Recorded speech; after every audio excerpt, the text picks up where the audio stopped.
small lies about finances can lead to even more damaging behaviors in your marriage. According to this survey, over half of all financial cheaters admitting hiding cash, 50% or minor purchases, 54%, excuse me. Hold on, let me say this. Everybody who controls money likes to hide money. Most people, I shouldn't say everything. Most people who controls money, they feel comfortable. I had a church where the treasurer used to keep a secret bank account for the church. Because he didn't want nobody to spend out all this money on it. Are you following me? And this church must run in the red under me. That's how he looks at it. So, but when, that's when you're looking at it as though you are controlling money. But when as a family, it's not one person controlling the money. We sit in it. It's an understanding. We work into it. It's our money. And so if I cheat on the money, I cheat on myself. It's different. Alright, according to the survey, over half of all financial cheaters admitted to hiding cash. Or what? Or minor purchases. Of the offenders, 30% have hidden a bill, 60% have hidden a major purchase, 15% had a secret bank account, 11% lied about their debts, and another 11% lied about the amount of money they earned. Having hidden a major purchase, 50% had a secret bank account, 11% lied about their debts, and another 11% about the amount of money they earned. A stash of money in the bottom of a cookie jar probably isn't going to destroy your marriage, but realizing that your spouse cheats on you financially could be the beginning of the end of your marriage. No, know that. Know that. When you become conscious, when you discover that your spouse is cheating on you with money, are you following me? That is problems. Because in your mind, trust is shattered. Trust is easily built, but quickly broken and long to be rebuilt. When you, let me tell you something, a man who cheats on his wife, he could stop cheating after one time. But when she knows that he cheated, the brother could go into baptismal pool 100 times.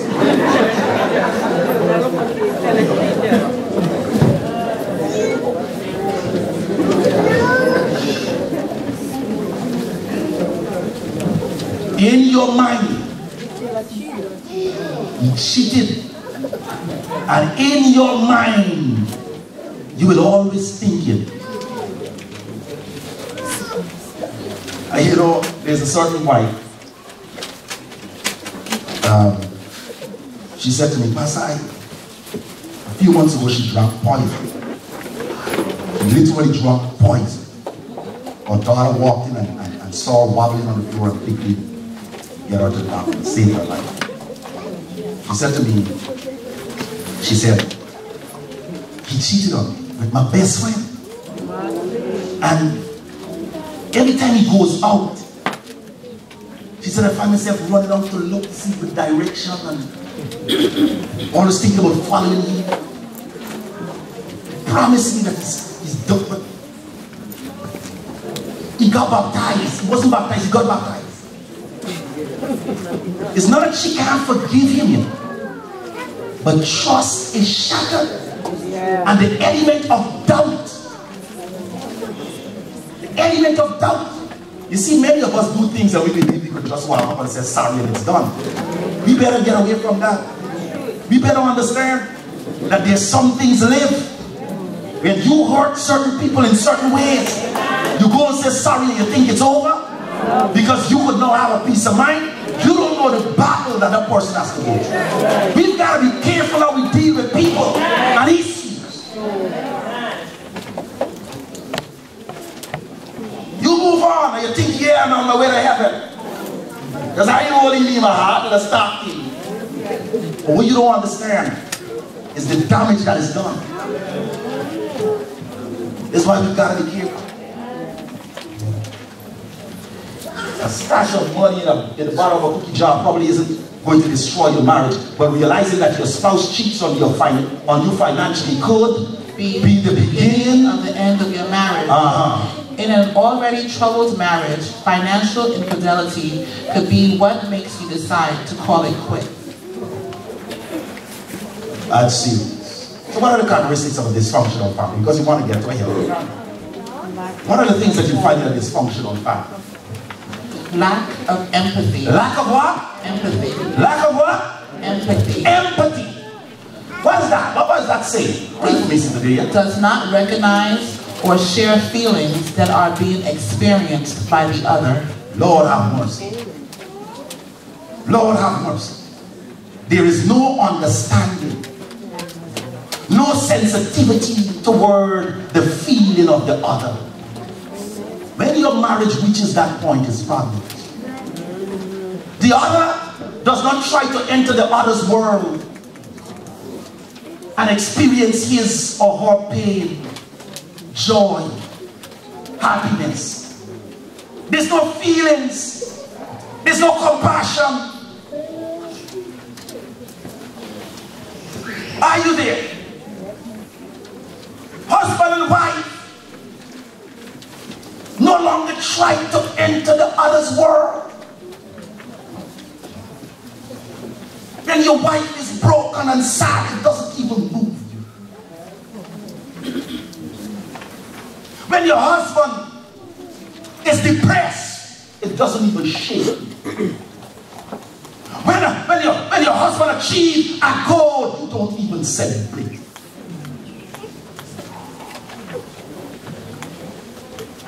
No empathy. Dysfunctional family. You graduated, you're giving everybody else. Come celebrate with me. But your husband, you don't even want him to come. Or your wife, you don't even want her to come. Lack of empathy. Nobody is entering into the other's world anymore. But when you were courting, oh baby, you crying. You can't remember when you first met? When she cries, you know, and then you sit there, I can't go to work anymore. Let me call my boss. You know, boss, I have to take a time. You married yet, you know? But you know, so you wipe your tears, or you're there, or you are wrong. You understand what I'm saying? Yeah. You know, you enter in your fiance's world.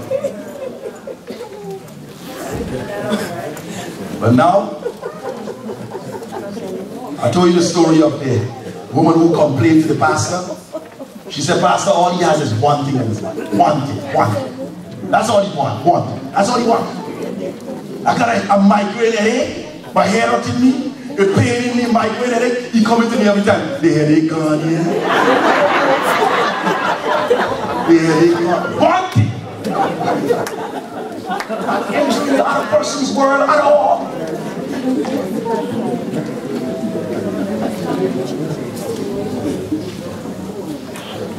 Second category, we just give it a few. We can't give everything, all right? Lack of regard for the other's boundaries. Now, this is serious business. Lack of what? Regard for the other's boundaries. For the other's what? Boundaries. Boundaries. Now, brothers and sisters, when you are bonded together, you respect each other. Yes. Are you following me? Yes. Because of that bond, the closer you get to one another, the more you respect one another. Yes. Now, I want to say this to you. You are married, but you are still individuals. You are one. Still individuals. But one, that's the equation we can't understand. How God could say 1 + 1 = 1. We can't understand it. Two people but yet one. You are married but you're individuals. You have boundaries. as individuals, you have boundaries. Yes, in marriage, some boundaries are laid down because you are no one, but other boundaries have to remain. What am I talking? Your wife does not believe that God is in favor of anal intercourse, and she doesn't desire it. That's a boundary. But yet you are forcing it and taking it by force. You are invading. You are violating.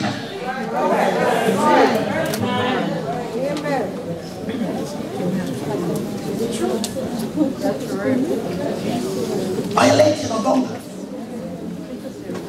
In marriage, for marriages to last, the two, you have to discuss boundaries.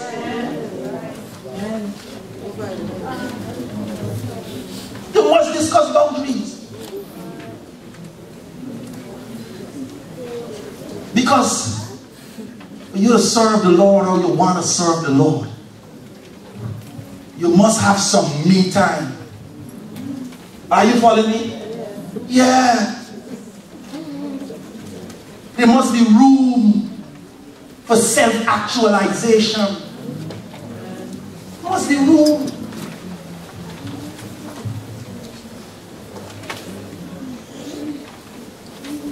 You gotta respect one another. The closer you get to one another, the more you respect one another. In a dysfunctional family, there's no respect for the other person's boundary. Do as you please. Are you following me? No respect. And let me tell you this, no respect even for the other person. Just no respect at all. None. You can imagine a husband married to a woman, but he has to be married to a woman. Are you following? With the kids. He gets up, puts on his clothes, and he's gone. All day. Nobody knows. The wife, she gets up, dresses, he sits there in the sofa, she passes him, gone. All day. Listen, man, when you are married, you respect one another. Amen. Are you listening to me, brothers and sisters? Yeah, you respect one another. If your husband not home, you leave a note. Or if your wife not home, you leave a note. I gone by the sugar fat factory.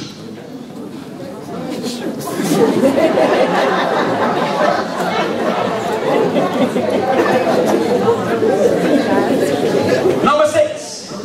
Lack of freedom of expression. In a dysfunctional family, there's a lack of freedom of expression.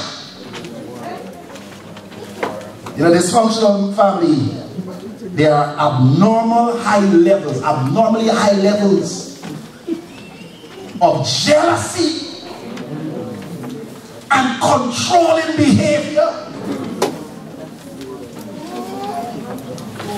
You could imagine a husband and wife have jealousy among themselves. You've seen that in a family. Is that family okay? Now, if you are one, how could you be jealous of your wife or your husband's achievement? Are you following me? If you are one, when the other succeeds, you succeed. If you are one, then you can't be, I ain't giving you any more money because he gets the education and I get nothing. She gets nothing. It doesn't. Listen, man. In a dysfunctional family, there's jealousy. In a dysfunctional family, there's controlling. She wants to control everything you do. Control you. And he wants to control you all the time. That's the dysfunctional family. Nobody. Your wife can't express herself freely. She's afraid. And he can't because he's afraid. And the children can't either. Because they are afraid. That's a dysfunctional family. Dysfunctional family. Number 7. Lack of fidelity. Lack of what? Fidelity. In a dysfunctional family, there's adultery. There's incest. Are you following me? Yeah. Dysfunctional family. It's really, really sad. Really, really sad. Young man said, I work hard. I have my wife home. Working hard. Giving her everything she needs. My job takes me out of town so that I can make the money. And when I'm out of town, there's somebody else in my house, in my room, on my bed.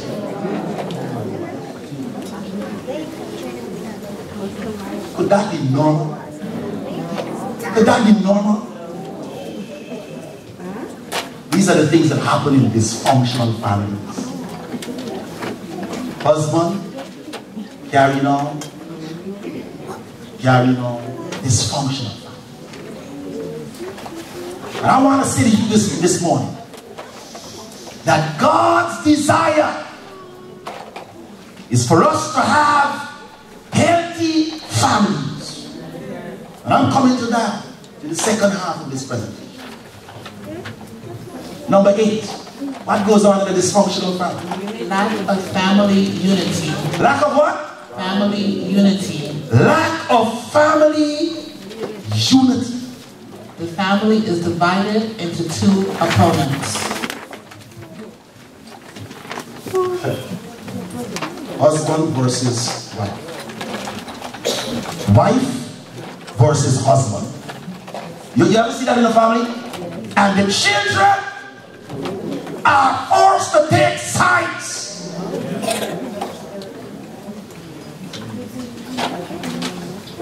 Poor children. Caught in the mix. Husband versus wife. And the children that they say they love, that God give them to set the right example, that God entrusted in their care to bring up in the fear of the Lord,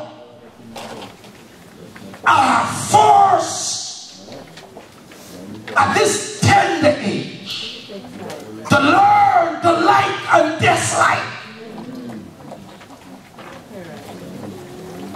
Forced to take sides.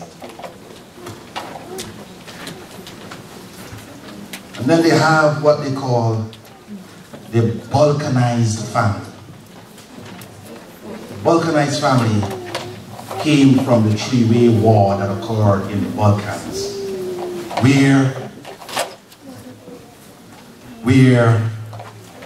loyalty was a tug of war. A tug of war. Pull it. One time we here, another time we here. This time you're on this side of the war, another time you're on this side of the war. Some children are caught in that mix. Are you following me? When daddy is around and he's alone, I'm on daddy's side. When mommy is around and she's alone, I am on mommy's side. They pull it, they tuck it. That's the war they caught it. That's the war they caught it. Daddy's face is a serious face, he will beat me, so I have to show that I'm on his side. But I love mommy and I don't like her to cry, I'm on this side. It's functional. You know what happens also in a dysfunctional family? This will be the last one we look at. There are many other characteristics, but this is the last one we look at. Lack of children equality. Lack of children equality. You find that in a dysfunctional family. The children are not treated the same. And I know Many of us here today, many of us experience that. You might sit and look innocent, as though we're not victims of that, but it's true. It exists, and sad to say, some children are experiencing that right now. Right now. Lack of equality. What kind of children? I just give you 3. What kind of children you find in a dysfunctional family as a result of lack of equality? You have the good child.